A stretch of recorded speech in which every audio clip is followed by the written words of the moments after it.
you're new online, thanks for checking it out. And for everybody else, welcome back. So much fun stuff going on today. Let's start by singing together. If you will stand or rise, we'll sing a new song.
Hidden in the beggar, 'cause love doesn't meet a stranger.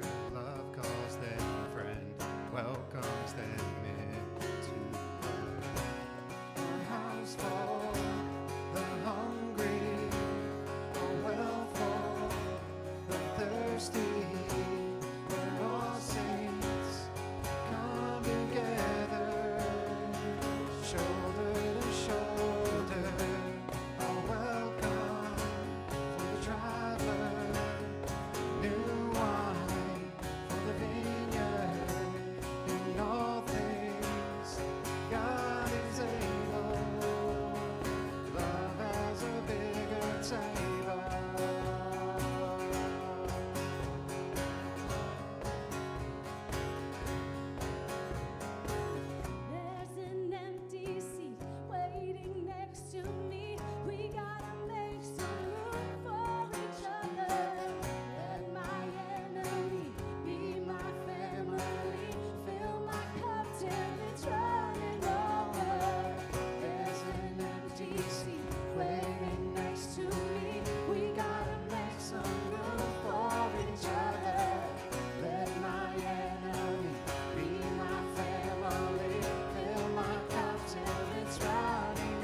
Saints come together, shoulder to shoulder, a new one for the traveler, new wine for the vineyard.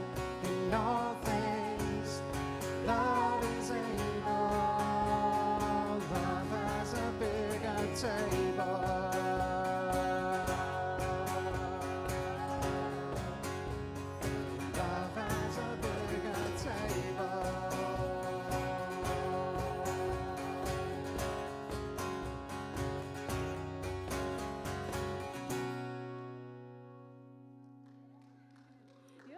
Great this morning. Thanks for singing with us and learning a new one. You can have a seat. Good morning. It is so good to be with you on this beautiful fall morning. How do we know that it's fall? It is Kickoff Sunday, which means woohoo, which means the NFL season is kicking off. Woohoo! Which means we are back indoors for worship. Our outdoor space is beautiful, but our indoor space is beautiful too. It means that Grove Kids is restarting today. Woohoo! And it also means that the yellows and the oranges are in full force, as you can tell. Good morning. My name is Jeremy. I am the pastor here of the Grove Cottage Grove. And we are a brand new church that exists. Our primary reason for existing is to grow goodness. And so we hope that every interaction that you have with us, whether it's in this worship center on Sunday morning, whether it's watching with us online, whether it's interacting in some variety with us during the week, is somehow nurturing healing, wholeness, and beauty in your life. Hi, I'm Miranda. I'd like to bring everybody's attention to the pamphlet.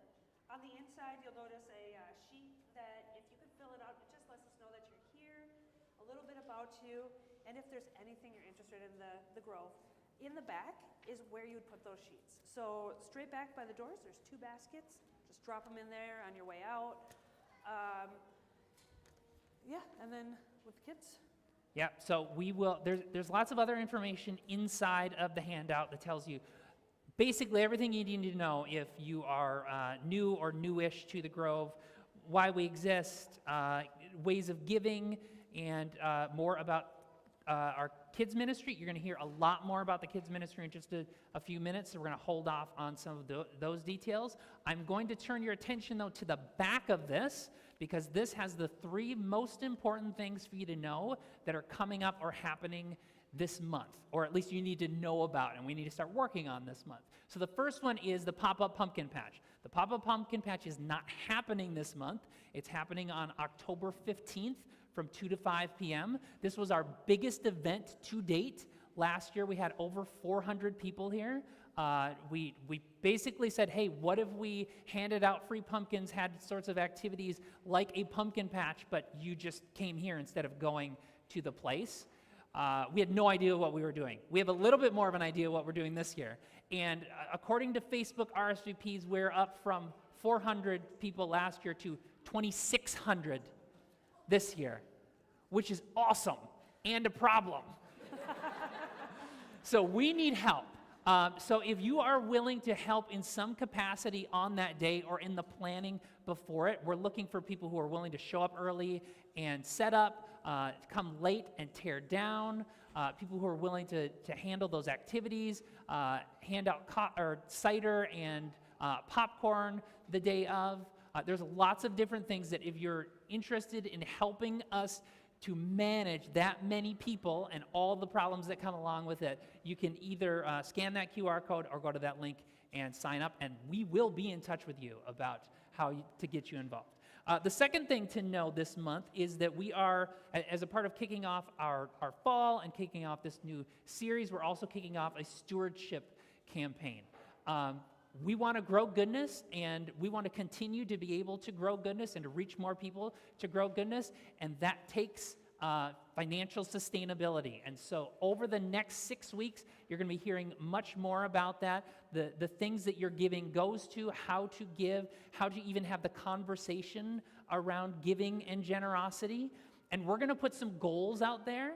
I'm hoping to have those goals finalized in the next week to announce next week, because we're going to get really public about those goals, because if you meet those goals, I am guaranteeing that at the pop-up pumpkin patch, I will wear that. I put it on before the pop-up pumpkin patch last year and then immediately took it off. If we meet the goals that we set out next week for the stewardship campaign, I will wear this actually at the event in front of 2,600 people. Okay, just a little incentive to put out there. Again, you're going to be hearing a lot more about that. If you want more details about that campaign, you can scan that QR code or go to that link. And then the last thing is Grove Groups. Grove Groups are about to restart. We're kicking them off again in October.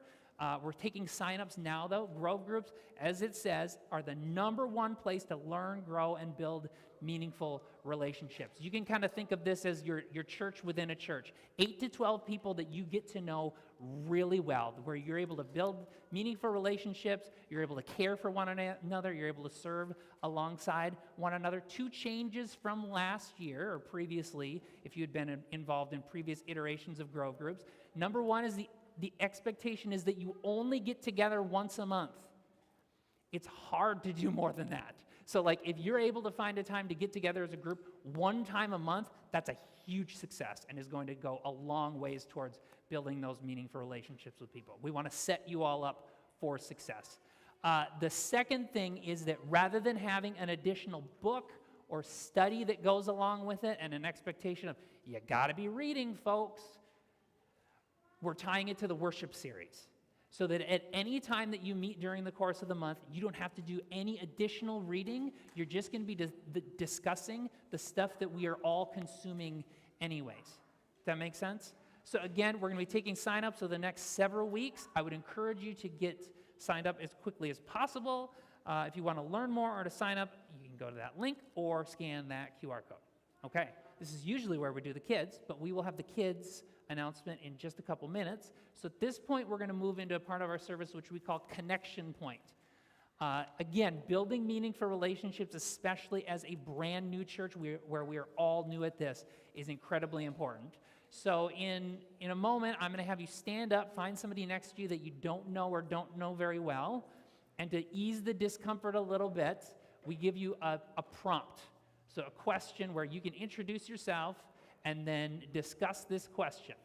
So today's question is, what's one thing you're looking forward to or hoping for this fall? Maybe you already have something planned and you're like, this is the thing that I'm looking forward to. Maybe you're looking at fall and it feels a little bit empty, but there's something you can hope for this fall. Okay, so find somebody next to you that you don't know or don't know very well, introduce yourself, discuss that question, and we'll reconvene in a couple minutes.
All right, everybody, find your way back.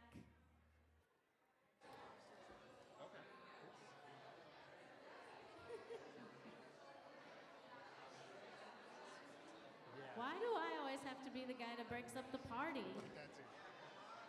I know, sorry. And if you're watching online, you can put answers to the connection point question in the chat too, so we know you're with us. Oh, hey, I'm so excited to have somebody up here in just a moment who we don't get to see in here very often because she is often out there with all of our dozens of children. Can you all welcome Chelsea up here? She's going to give us some updates. Yeah. She's like, hold on, I'll be right back. And there's like 3 kids talking to her all at once, which is generally how it goes. There's been so many updates to kids stuff lately, both in our space and programming and things like that. Chelsea's going to fill us in on that. Hello. Welcome. Like Katie said, I'm Chelsea. I'm the Children's Ministry Director here at the Grove. And since we have so many changes coming up, I just wanted to take some time to talk to all of you, and especially parents and kids, about what to expect. Now, I'm not sure if you guys have noticed, but as our little baby church plant has been growing, we have been seeing so many more families with kids, and our kids ministry is huge and booming and thriving, which is super exciting. And with that growth, we've felt some growing pains. So this summer, I had a team of amazing helpers work with me to kind of develop a new plan and process for our kids, and we kind of revamped the space. A lot of you probably saw some of the changes that happened in the space, inside and outside, so that we can hopefully help deal with, manage the kids that we have now, and I'm hoping that it can also continue to grow and manage the more and more kids as families come in and choose the Grove to be their church home. So, first of all, I want to remind everyone that our kids just spent 3 months outside, more than 3 months outside during church, running around, yelling, and having complete freedom. In fact, last week I feel like we lost all control of the kids. And if we had one more week of that, I think we might have had a Lord of the Flies situation on our hands. So I'm thankful we're moving back inside, but it's going to be a transition for our kids. So I just ask that everyone be patient with our littlest church members as they're learning these new rhythms and routines. They get to watch and learn from us and learn that worship has different rhythms and flows. Sometimes we get to be loud and excited and full of joy. Sometimes we're going to be quiet and reflective and prayerful. And they get to learn all of that from us while we learn a ton from them as well. So one of my favorite things about our culture here at the Grove is just how we welcome kids into our space. We know that God did not design kids to sit quietly in pews with their hands in their laps, and that's not what we expect kids to do. So as you can see, the kids already have taken full advantage of our wiggle space where they can color, work on puzzles, and play. We've worked on finding some really quiet, fun, and engaging activities for them to engage in over there. So all kids and grown-ups, if you really want, are welcome to use any of the toys. We have fidgets over there too. And then we have buckets of crayons and clipboards and coloring in all of the pews to kind of help keep kids busy. Kids are always welcome to stay with their parents and their families during the service. We love having kids in the full service, but we do offer nursery and Grove kids as well that you can take advantage of. And these are where you're going to feel some of the changes. So this year, we have the nursery open for 6 weeks through 3 years old. So if you have a child in that age range, you can drop them off if you'd like at the nursery right when you come in, before you enter the worship service. And the first time you come, you'll be asked to fill out just a short registration form and then fill out a name tag that has your phone number, and then you get kind of a little ticket stub for checkout process. And if your child needs you at all during the service, you'll be texted by the nursery worker. Last year, as we were smaller, we had a lot of families and kids who were able to kind of more fluidly move throughout the different spaces, and that was just fine. But this year, as we grow, just for safety reasons and to help our volunteer in the nursery, once you check your child into the nursery, they need to stay there. They can't go with the big kids. But parents, if you're not comfortable checking your kid into the nursery yet, that is okay. You are also welcome to use the nursery space with your child. And we're really excited because we just yesterday got a streaming TV set up in the nursery, so you won't miss a beat. The service will be playing in the nursery, so you guys are welcome to use that space as well. For our big kids, 4 years old through 5th grade, we have Grove Kids.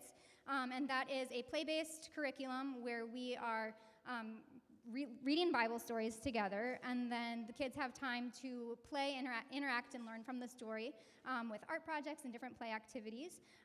So all kids, as you can see, they start in the worship service. They will be dismissed during the service. Soon, kids, soon. And, and then at the end of the service, rather than checking them out, we will transition back in here with your families. So we don't need to worry about check in and check out. The first time you go, you guys can see in the pews, we have this registration form. You guys can fill out a registration form. Each family can just use one and just put all of the names on there, and then send it with your kids today. If you don't have time to finish it, just give it to me later in the service. And then after that, all we ask is that all of your kids have name tags so that we can get to know each other and learn each other's names. None of this is possible if we didn't have amazing adults and volunteers that are helping. So if you are a volunteer, if you've worked with kids in any capacity here, can you guys stand up? We want to acknowledge you.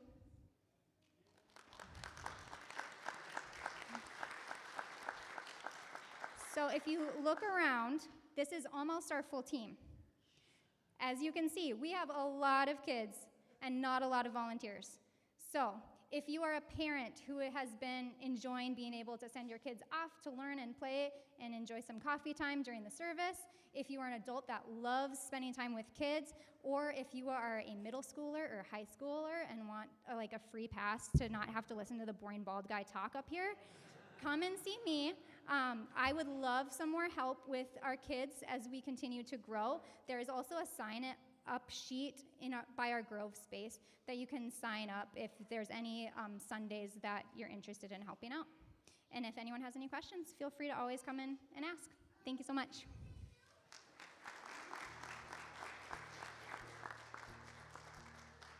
Thank you to Chelsea and the child care volunteers for working so hard, especially over the last month. Just ask them about everything they've been doing. I think even as we were rehearsing this morning, I could see people moving playground equipment. So even if you don't have kids, give them a thank you today because they've been working hard. So it's time to sing our kids out with a little song. So we sing a song over our kids as they exit. Ready? Jesus loves the little children, all the children of the world. Every color, shape, and type, they are precious in His sight. Jesus loves the little children of the world. Beautiful. So much less stimulation. Oh man, as a parent, it's been a rough summer with overstimulation, and I know that's an adjustment here. So if I just want to acknowledge that it is beautiful having our kids with us, it can be a challenge at times too. Thank you all for working with us on that and making sure our kids know they don't ever have to wonder if they're welcome in church. From the get-go, they know this is a place for them. That's the goal. All right, I'm going to invite Christy up. Christy, we would love for you to read us a scripture today. We're starting a new series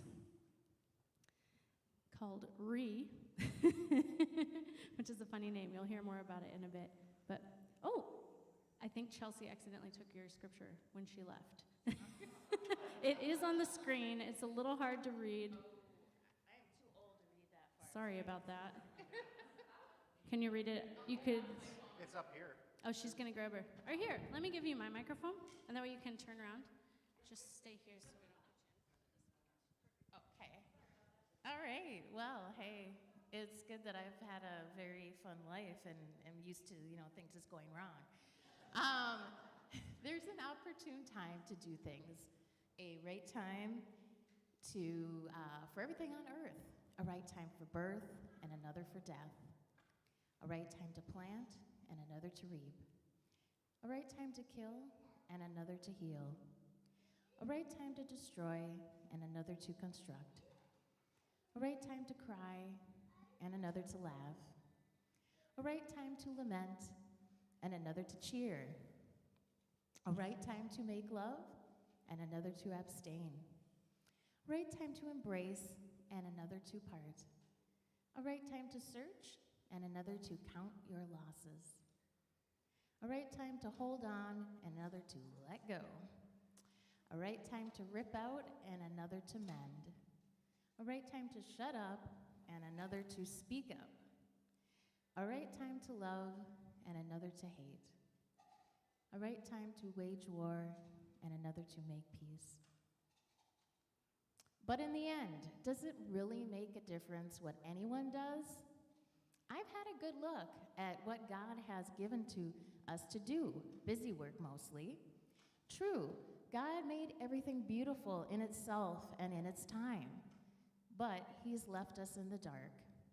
So we can never know what God is up to, whether He's coming or going. I've decided that there's nothing better to do than go ahead and have a good time and get the most we can out of life. That's it. Eat, drink, and make the most of your job. It's God's gift.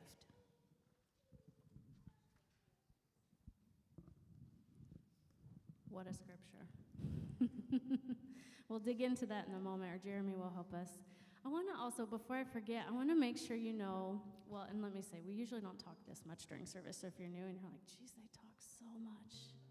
We're just trying to make sure everybody knows what's going on, since we're kind of back in a new season. But if you haven't noticed yet, there's a couple new things in the sanctuary. Up over here, we have a prayer wall. This was an idea of our worship arts creative team, to have a physical space where you can come to pray. We're going to get some cushions there too if you need a place to kneel. You know, like we can pray anytime, anywhere. But isn't it nice to have like something tangible and tactile to add on to that, and somewhere to offer up your prayers? You can go leave a prayer on the wall. You can go read over other people's prayers. This is a permanent installation that's now a part of our worship culture. And as I say, at any point during worship, you're free to get up and move about the cabin. I know we have pews that can make us feel like we're supposed to stay put, but you really can have freedom in this space. The other space you can visit during our worship time is back here behind the kids' wiggle space, and we call that the worship wall. The worship wall are collaborative, immersive art installations that will change throughout the seasons or will change with our worship series. And so this relates to what we have going on in our sermon series right now, and it gives you a chance to think a little bit deeper and respond with something and add to something that we all work on collectively. There's a prompt and an explanation back there on the wall, so you don't have to listen to me yammer on about it anymore. Just go back there and read it, and know that if you have kids that want to be involved, they may need a hand. With all of that said, let's continue singing together. As always, stand or rise as you are able.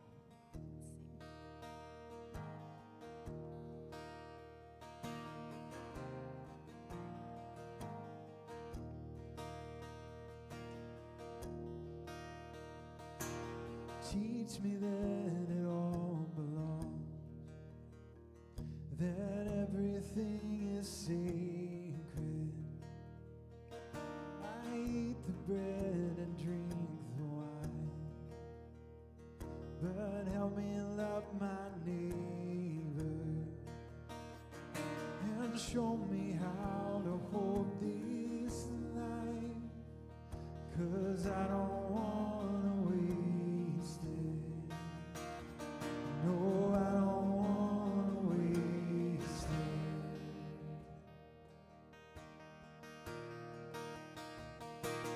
Oh, heaven is upside down. Oh, it can be here now. Oh, seeing it all around, that everything is sacred.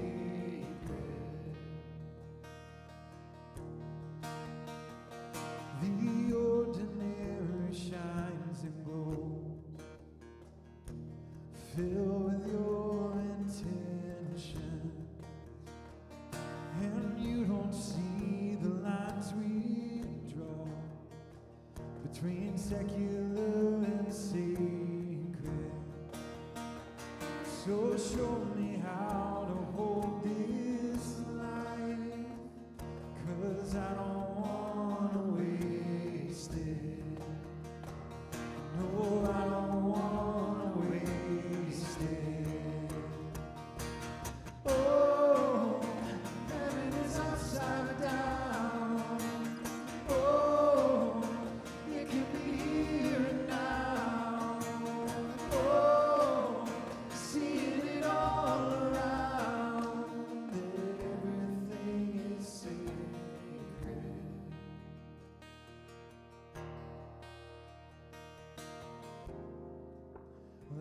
is a gift and the giver is good. Life is a gift and the giver is good. Life is a gift and the giver is good. Life is a gift and the giver is good. Oh, heaven is upside down. Oh, we can be here now. Oh, seeing it all around. That everything is sacred. That everything is sacred. That everything is sacred. Let's pray. God, thank you for drawing us together again today for a beautiful day to meet you and meet one another here. As we reflect on the scripture and the words of these songs, sometimes it can feel like life is meaningless, and sometimes it can feel like everything is sacred. And that's the beautiful mystery that we're in. Whatever it is, help us find meaning, help us find connection, help us dig a little deeper with you today. God, thank you. Amen. You can have a seat.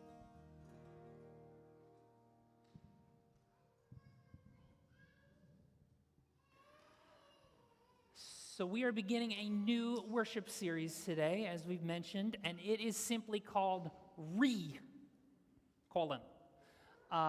Each week over the next 6 weeks, we're taking on a different word that starts with re. So today, as you can see, we start with renew.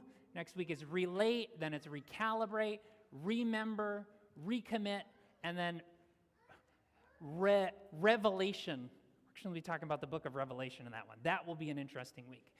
The series as a whole, though, kind of the concept behind it, is that we are trying to spend this time, this intentionality, this change of season, like the physical season and then the season in our lives, in order to reacquaint ourselves with the things that matter most, the important stuff. And then as a part of this series, every series that we do, and part of that is the worship wall, but some of it is like the images that you see, we try to tie them to very visual things. And so for this series, what we are trying to draw your attention to and say this is representative of the series that we're in, is a cairn. How many of you know what a cairn is? So a cairn is like, there's one back there, a cairn is this heap of stones that you might see in many different places. Often it's in like remote places like this, out in the desert, high mountaintops, sometimes along the sea. How many of you have seen a cairn, like an impressive one in real life? How many of you are today years old when you learned that this thing is called a cairn? I had no idea what a cairn was until about a month and a half ago when we started planning for this series. You might just know this thing as those pretty heaps of stones. Often that you might see on like Instagram or something, people taking these really fancy pictures, just like that. And you'd be forgiven for thinking that's just a heap of stones, because cairn literally means heap of stones. But they're more than that. They signify more than that. And what I want us to think about over today and the course of this series is that a cairn is like a physical representation and an acknowledgement that there are people who have come before us and there will be people arriving after us.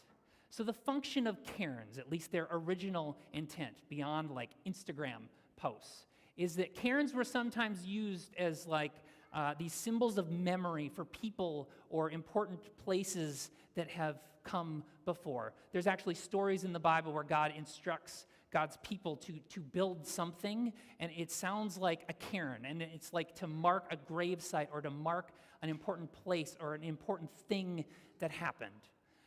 But then on top of that, cairns have historically also been navigational tools. So like out in the deserts or on mountaintops or along seashores, places where there's lots of complexity to the weather environment maybe. Cairns, because they're made of stone, can stand the test of time, so that when you are navigating in a desert or a mountaintop or along the seas, these become markers so that you know where you're going. You know that someone has come before you, and you know that you're in the right place and maybe where to go from here. Now, one of the things that I've known about cairns, and that maybe you have heard about cairns as well, or these heap of stones, is that you're not supposed to do anything with them. You're not supposed to touch them. You're not supposed to make them. This is one of the things that I knew about cairns. And it is directly tied to that acknowledgement that there are people who have come before and that there are people who are going to come after. So you don't want to touch a cairn. You don't want to mess around with a cairn because it might represent somebody or something or a specific, even holy place. And who wants to mess with that? I know I don't. Messing with a cairn might upset like the physical environment because they're big stones, and so it might create extra erosion. It might mess with the ecosystem. Probably don't want to mess around with that either. And then, of course, there's the navigational thing, where imagine you are traveling in the desert and you're expecting a cairn to be in one place, and when you arrive, it's not there. Or it's there and it's somehow directing you in the wrong way. Or you find one in a place you're not supposed to and you think you're in the right spot, but really you're not. None of those are wins, right? So what I got in my mind, because this is the one thing that I knew about cairns, or these heaps of stones, is that cairns are bad. Why are they bad? Well, I did not do any research or reading into cairns before this past week as I was preparing for this series, as I was preparing for this message. So what I got was that they were bad. Why are they bad? I don't know, but I know they're bad. Why are they bad? Well, let me give you a couple examples of just some of the headlines of things that I read this week. The history of rock cairns and why stacking rocks is discouraged. These are like some of the first Google results. No, you shouldn't stack rocks on your next hike. What are rock cairns and why you shouldn't build them? And then Zion National Park discourages rock balancing. So some of the first results when you look for information about cairns is they are bad. Don't do anything about it. The headlines are all out there. And I thought it was hilarious that this image came up. It was one of the first images, too. It's really hard to see, but it's just a bunch of cairns, and it just has X's all over, every single one of them. You need a physical representation. This is what you're not supposed to do. Cairns, bad. Drill it into your head. Now, like that's a funny example, right? But there's several, many examples in our lives and in our faith lives where we get this this negativity, this cynicism, this skepticism, this melancholy, like driven into our heads. That the world is not as it should be, that things are not as they should be, that we ought to be having these really negative feelings about the world and about faith, and they're often drilled into our heads by headlines, because those are the things that attract our attention, that keep our attention, that sell. Interestingly enough, this negativity, this pessimism, this cynicism, this melancholy is also really well represented in the Bible. There is this specific set of books in the Bible, in the Old Testament, which is the first half of the Bible before Jesus shows up on the scene, that's called the wisdom literature. Now, if you just hear that word, you might get the impression that, oh, this is where you're supposed to go if you want to become wise. You just read these books and you get all of the best information about what to think, how to live, what to believe, and if you just follow those, everything's going to go well for you. This is the wisdom literature. And there are plenty of people who believe and are convinced of exactly that.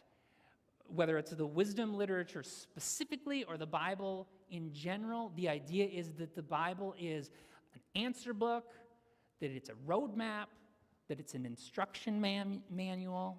If you just follow them, you're going to end up in the right place. You're going to know and do all of the right things. And yet what we find when we actually read it and we actually live into it is that that's not at all what the Bible is and not at all what the wisdom literature is. The Bible is a library of books assembled over hundreds of years that shows us what the life of faith is like in all of its messiness.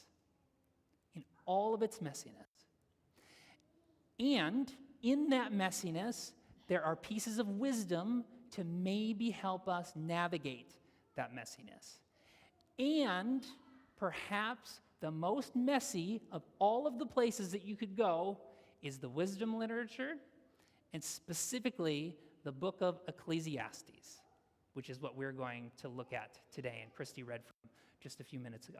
So the book of Ecclesiastes, just a couple things to know up front, is that the book of Ecclesiastes is anonymous. So it's written anonymously. There's no author claiming authorship of this book. But pretty quickly, it's indicated, it's like you're supposed to think of a specific person or a specific type of person who's behind the writing and the wisdom of this book. And what you're supposed to think of is like the most wise person, the most successful king even. So in Israel's history, this was probably the great King Solomon. So as you read these words, the readers are supposed to say, oh, well, we need to imagine this is the great King Solomon who's writing these words. So Solomon, or whoever is supposed to be the voice behind this, is trying to pass down all of his learnings throughout his life to his students, to all of his readers. And this is how it goes. I got to tell you the truth. This is the summation of the book. I got to tell you the truth. Life is absurd. We're all going to die, and it's God's fault. Woo! Great, that's the uplifting stuff you came for today. Now, if you believe, if you are convinced that the Bible is a roadmap or an answer book or an instruction manual, that's pretty problematic, right? However, if you are convinced that this is a library of books that shows us what the life of faith looks like, if you are open to a renewal of your understanding of what God is like and what the life of faith is like, if you are completely new to this whole church and following Jesus thing, or you have experienced the emptiness of something that has come before, if you are open to renewal, this is an amazing book to be able to pick up and digest and try to figure out what to do with. So we're going to do some of that today as a part of this message and then lead us into the rest of the series. And I'm again going to read this, the same passage, different translation that Christy just read. This is from Ecclesiastes 3, 1 through 13. And I'm going to have to turn around because my eyes are not that good. For everything there is an appointed time and an appropriate time for every activity on earth. A time to be born and a time to die. A time to plant and a time to uproot what was planted. A time to kill and a time to heal. A time to break down and a time to build up. A time to weep and a time to laugh. A time to mourn and a time to dance.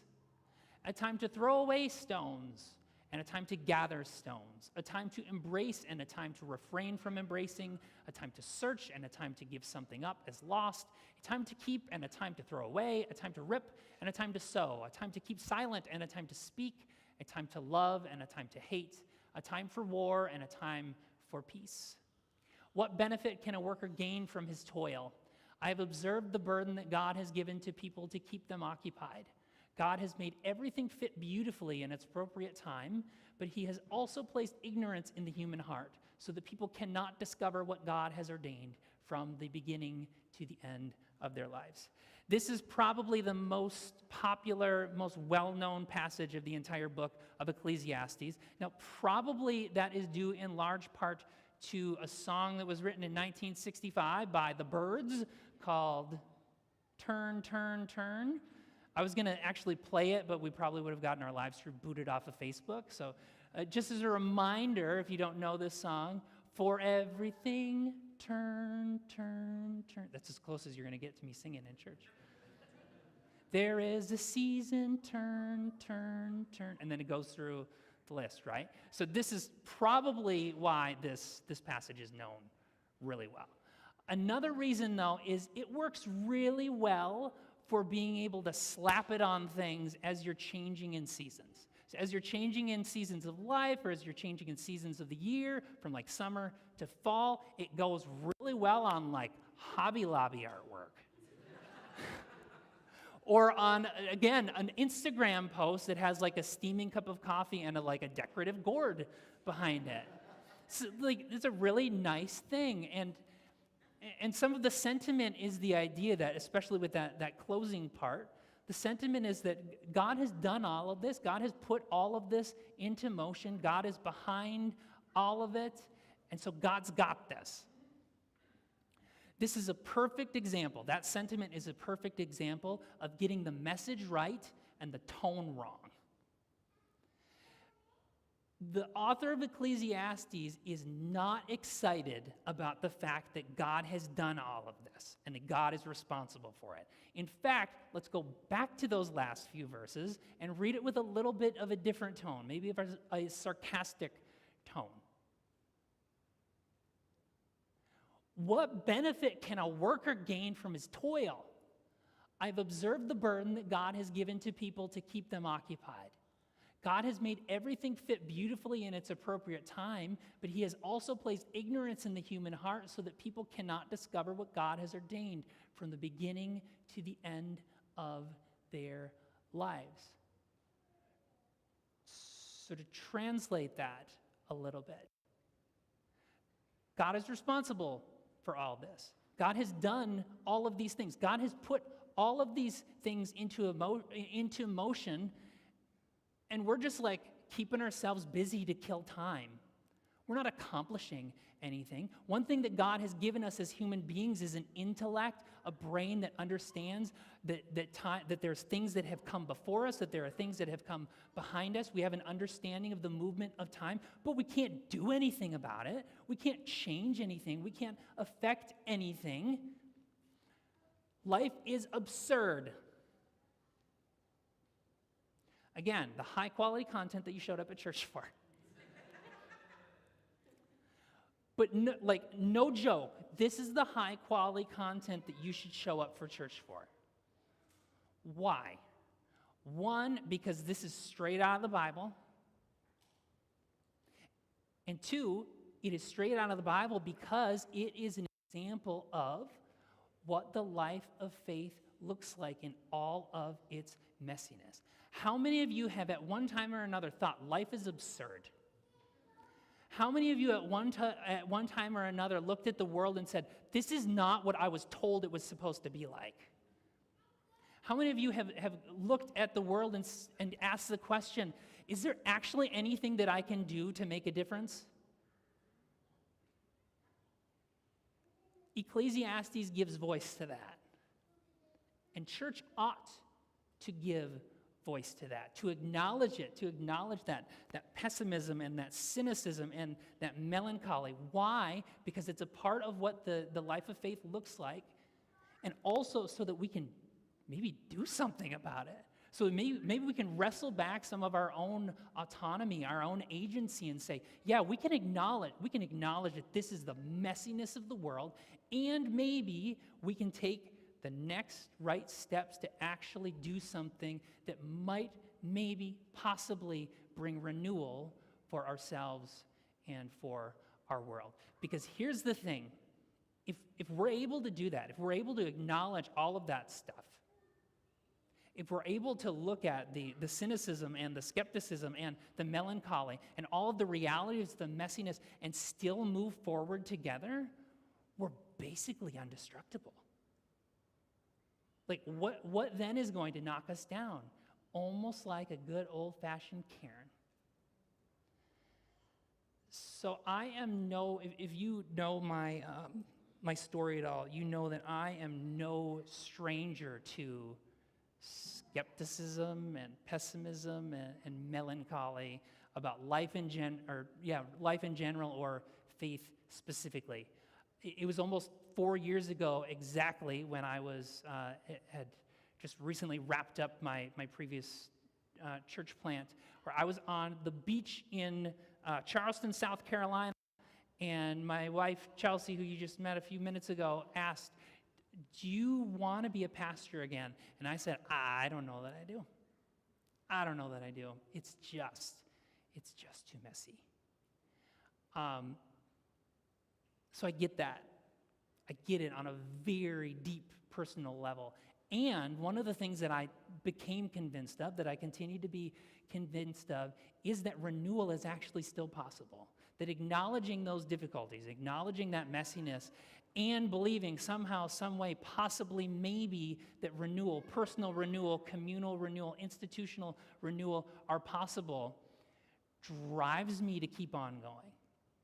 And so just a few months later, we started working with this idea in our heads, moved to Cottage Grove with this thought that maybe we can start and grow a community for people who are just like that, who acknowledge the complexities of life and want to pursue renewal somehow, some way, maybe, possibly, together.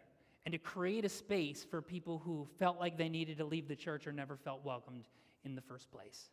And the people that we imagined, some of them were like of the LGBTQ community, or they were made very explicitly that they were not welcome, they were not a part of a church community.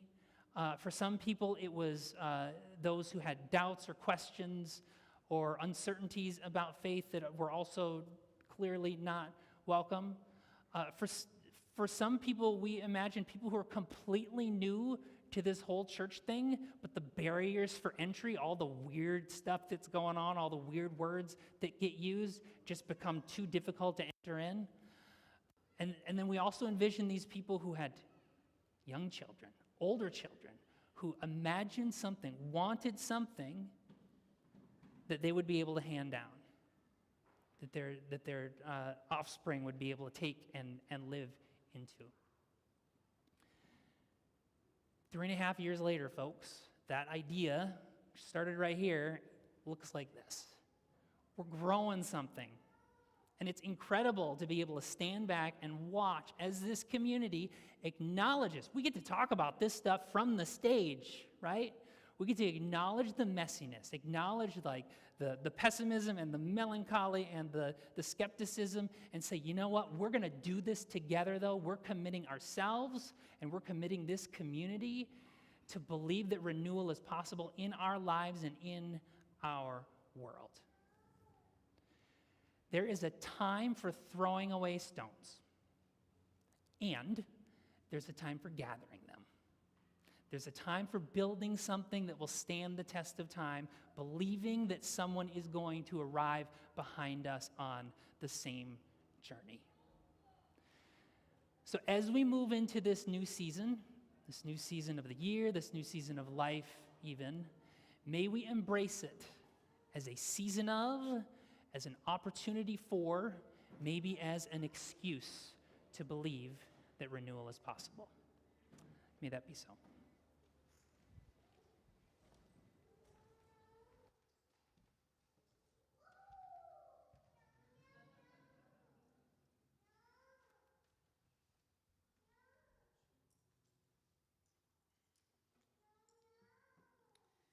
We want to share a song that's continually been a part of our faith community, so if you've been around for a little while, you'll probably recognize it. But this is a sending song, a song that was written from the place of another church plant similar to this one that we found was very messy and beautiful at the same time. And we found that this was a great song to sing together as a church community, acknowledging that messiness and that beauty simultaneously and saying, like, you know what? We're doing our best. We move forward together. So if you will stand or rise and join us in this final song.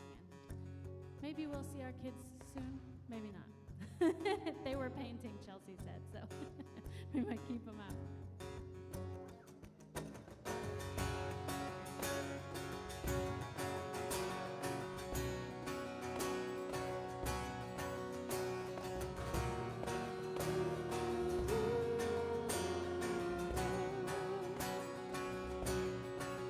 There is hope for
I'm late coming up here because I was recording that from the back because it was so beautiful.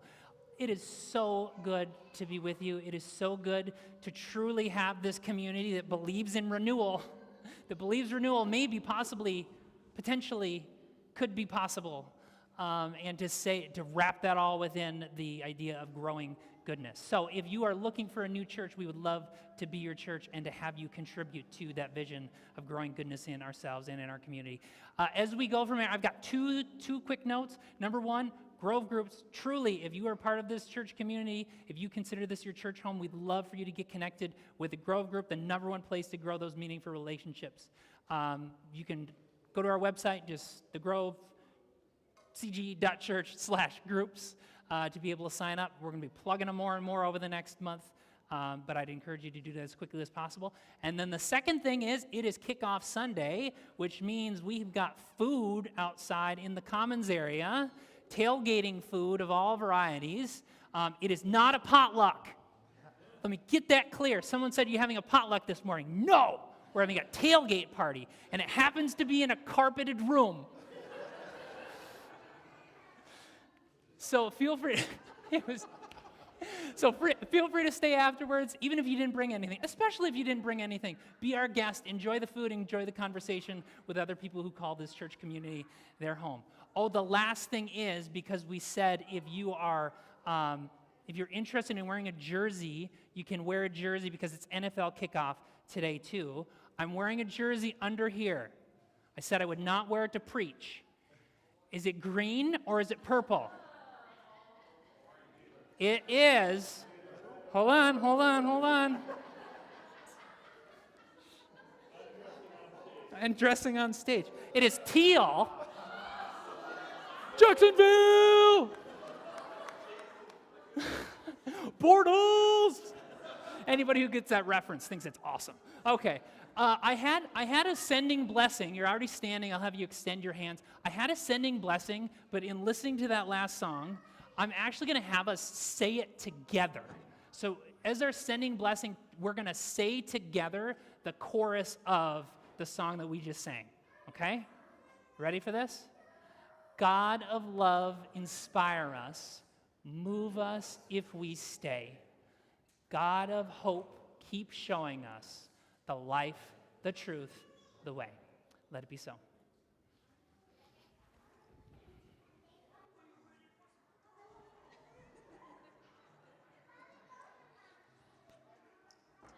I had goosebumps on the last one. That's such a great song.